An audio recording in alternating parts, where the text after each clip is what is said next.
For me, I feel like, all of this is quite complex. Do you think that all strategy ideation will be viable here in Nigeria as regards to brands and businesses? Do you think that we can now, adopt a more, how do I put it, modern approach to, branding, a more modern approach to business marketing, business development? Do you think we're ready for that? Do you think also that's going to be viable for the people in your industry?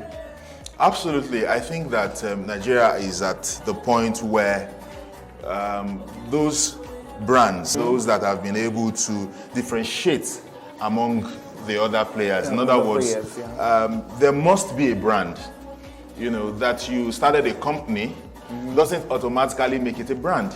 All right. Okay. So there's a difference. Yes, there is. Okay. So you have a going concern. Maybe you register a business name or incorporate a company, whatever the name is. That is not a brand. That's not a brand. That is a going concern. Okay. So there are stages, there are processes that needs to be onboarded to actually develop what is called a brand. The brand is your... What are those elements? Okay, first of all, a brand is a living thing. It's a living person. Okay. You have the values, you have the essence, you have the principal thoughts, you have what the entire verticals of operation that brand is supposed to navigate. In other words, when we talk about brand, we are talking about the principal thought you want to communicate to your audience. To your audience, okay, I get it. That is what the brand is, so that then you also have different kinds, you have personal brands, you have corporate brands. All right. You have how about product brands. How about SMEs? Can they pass as brands as well? I think it's the same law that applies. Okay. That you are a small business, you have a registered business name, does not necessarily mean you have a brand. All right. You have to create a brand, and like I said earlier, that it's a whole, it's a long process really, but it's very key for you to be able to stand out, differentiate yourself in the market, and be able to penetrate the market. We have too many SMEs trying to sell. So for me, what I'm taking from that, I don't know, I think it's just me, but what I'm taking from that is, as a brand, it has to be colossal, it has to be more, it has to be, large. And for SMEs, if you don't exactly have large, you can't pass as a brand. Is that it? Not necessarily. Like I said, brand is about the principal thought that communicates your existence to the audience. Okay. It could be a small brand. We have a lot of small brands. We have medium-sized brands. We have big brands. So it's not really about the size. It's about what is the message.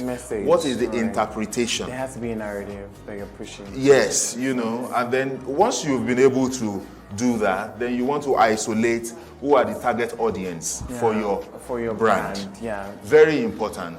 And then once you are able to do that, then you want to find out what is the best vehicle that conveys my message about my brand to my audience. And that's where social media and other social media and the different kinds of media, electronic media, new media, digital media, and business media. That's where all those come to play. All right.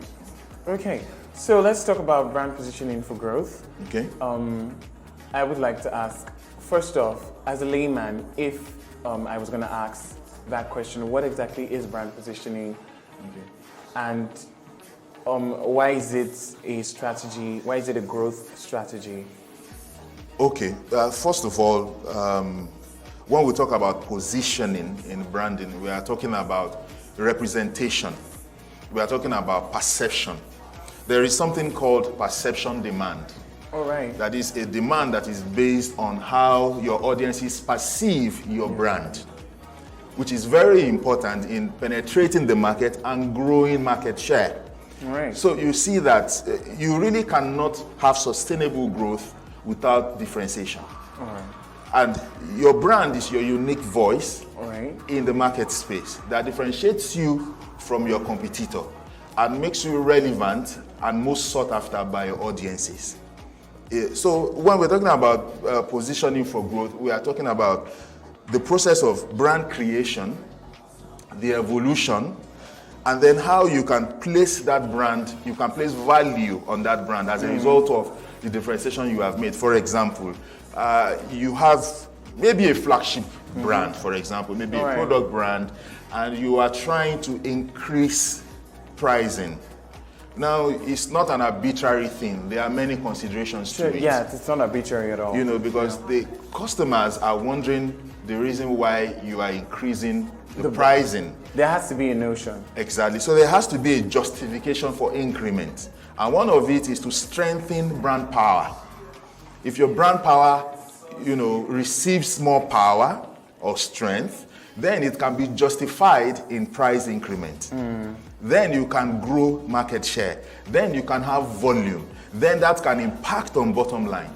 So there is interrelationship among all these variables that make sure that as a brand, you just don't come and go, you know, like a flash in the pan, but you are able to have sustainable, consistent growth year on year, or even per quarter, depending on whatever matrices you want to adapt.